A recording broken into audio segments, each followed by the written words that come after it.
Welcome to The Source, where we combine the headlines with in-depth conversations with the newsmakers themselves.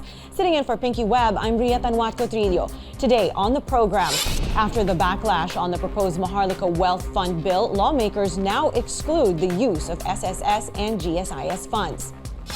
Also, the restoration of the controversial confidential and intelligence funds in the final 2023 national budget.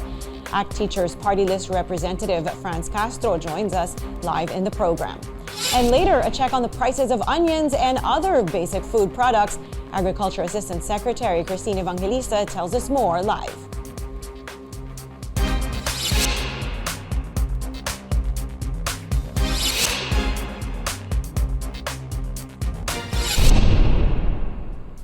One of the authors of the Maharlika Wealth Fund bill announced that the proposed measure will be amended to remove major pension funds as funding sources.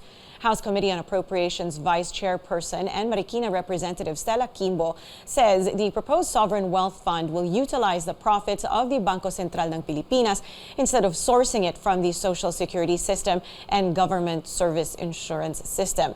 But a lawmaker urges the public to remain vigilant despite the planned changes. Let's go straight to the source of the story, ACT Teachers Party List Representative Castro. Congresswoman, good morning. Thank you for joining us. I think you're on mute, ma'am. Good morning, Ria, and to your viewers. Okay, Congresswoman, first, can we get your reaction to the decision of the proponents of the Maharlika Wealth Fund bill that it will no longer source funds from SSS and GSIS? That is a partial victory, initial victory on the part of the government and private workers. So sinasabi nga natin itong mga pension contribution of those GFIs would be on financial risk in this Maharlika investment fund because they said that they are gambling the hard-earned money of the workers.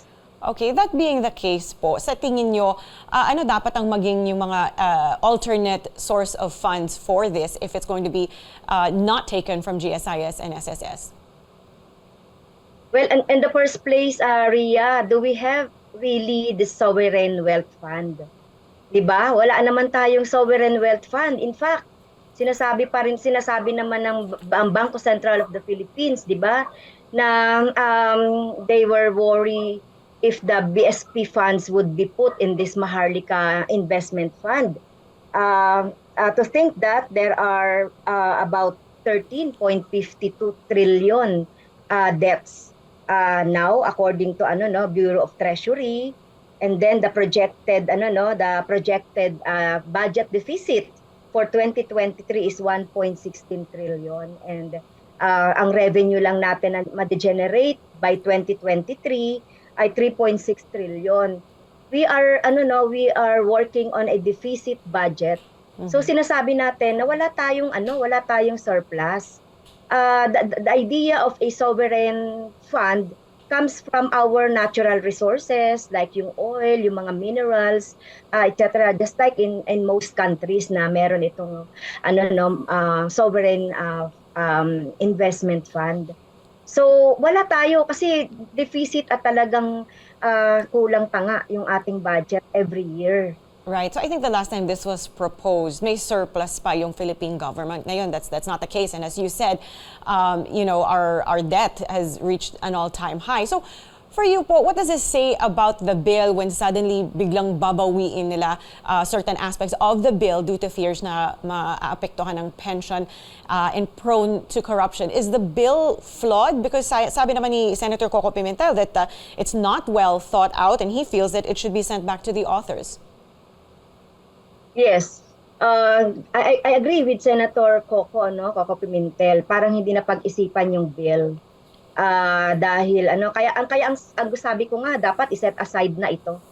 At wag nang pag-usapan ito dahil hindi naman ito yung kailangan as of now nung ating bansa. It is a wrong timing, no? At ngayon we are recuperating from from pandemic. The clamor of our people now is additional salaries, ayuda, and then talagang mga subsidy. Even the MSMEs, yung mga maliliit nating mga negosyo ay talagang umaangal na doon sa kahirapan na dinaranas natin ngayon. At inflation, 8% ang inflation, that is an average, pero in reality it is not, hindi lang 8% ang ating inflation.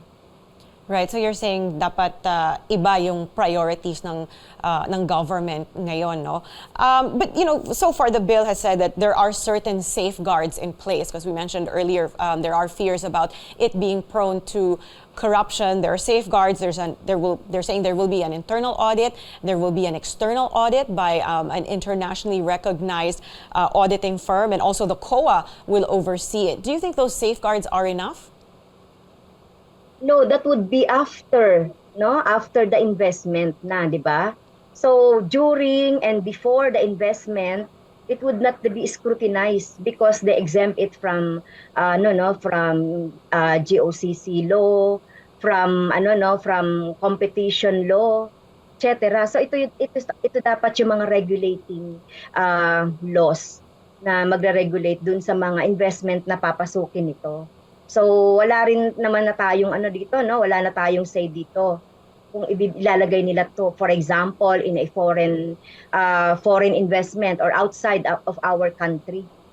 So hindi naman nila i-report ito before in the Congress or to the Filipino people. Kaya hindi rin sapat yung sinasabi nilang mga safeguards. Yung mga taxes, exempted from taxes ito. Kaya yung accountability, yung transparency na sinasabi nila na meron dito, yung dahil sa safeguards nito ay I don't think that is that is right.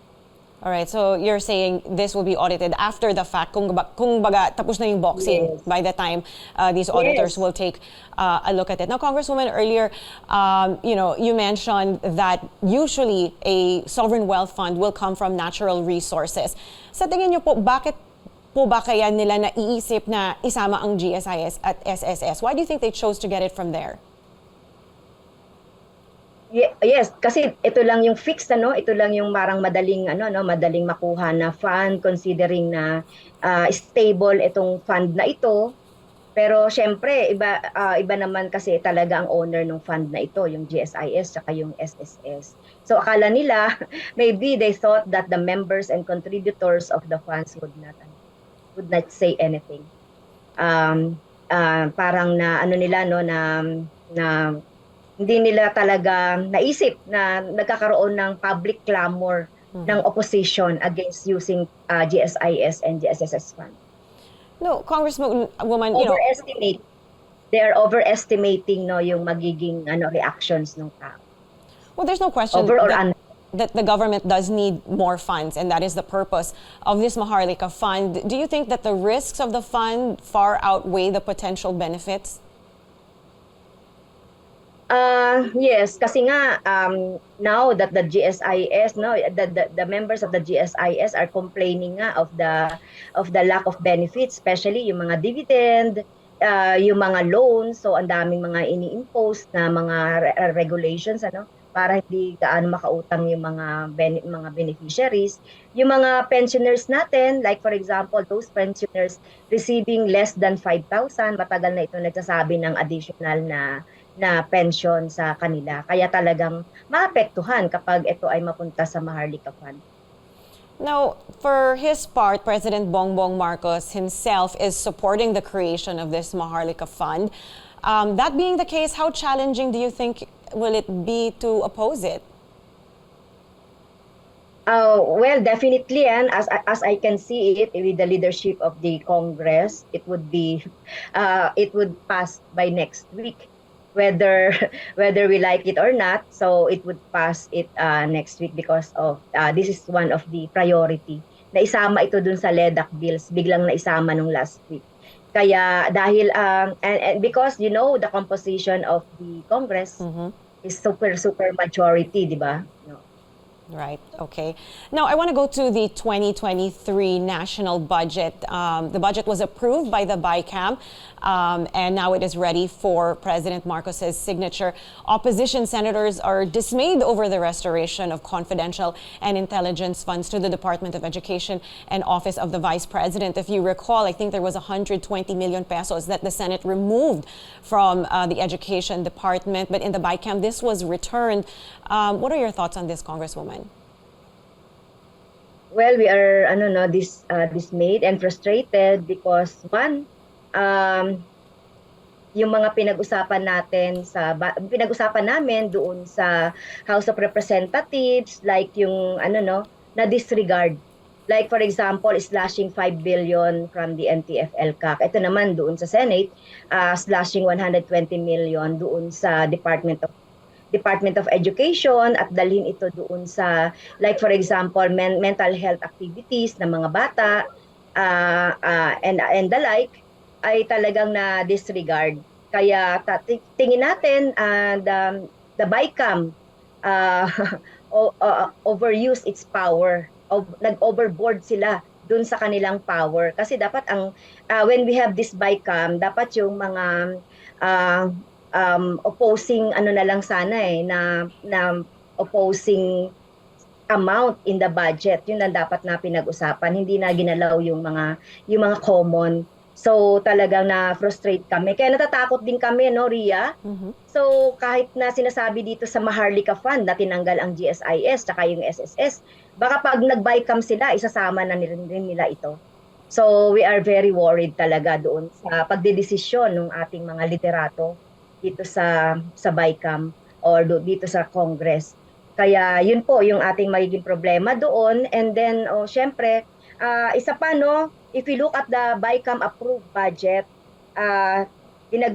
ni-restore itong 150 million at saka yung sa NTF-LCAC, but if you look at the budget, there are slash of 4.5 billion doon sa DAR, and then sa CHED merong slash na na 4.1 billion, sa health 871 million, sa agriculture 857 million.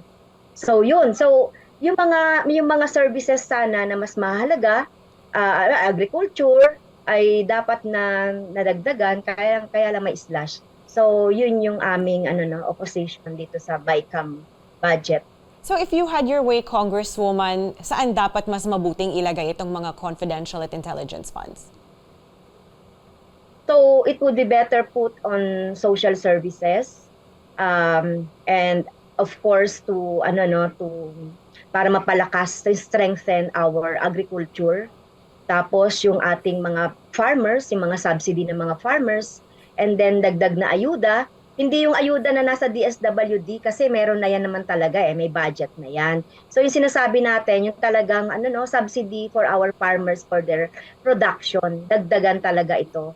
Tapos yung mga ayuda natin doon sa mga mamamayan natin, yung sa pinakamahirap, kaya nga sabi nga natin, yung 10,000 dapat doon sa 12.4 million na talagang very poor families na sa ngayon, na talagang ang laki ng impact ng inflation. Congresswoman, now I want to talk about the vaccine audit, because senators will probe the deals entered into by the government to buy COVID-19 vaccines. Gaano ka-importante po ito? Well, this is important because this impact how our leaders or the executive affect their decision making, no? Actually, the Makabayan Bloc has this joint resolution to investigate this itong mga nasayang na mga vaccine, na expire na mga vaccine. At saka dapat ilabas na ng DOH at saka ng IATF itong mga pinirmahan nilang mga agreement with the different countries na kung saan bumili sila nung vaccine. Para malaman natin, kasi dito natin makikita kung meron talagang anomalya or merong corruption doon sa ginawang contract. So you're saying more transparency needed po? Yes. All right, ma'am, thank you so much for your time this morning. We appreciate it. That was ACT Teachers Party List Representative Franz Castro. And we will be taking a short break. This is The Source on CNN Philippines. Please stay tuned.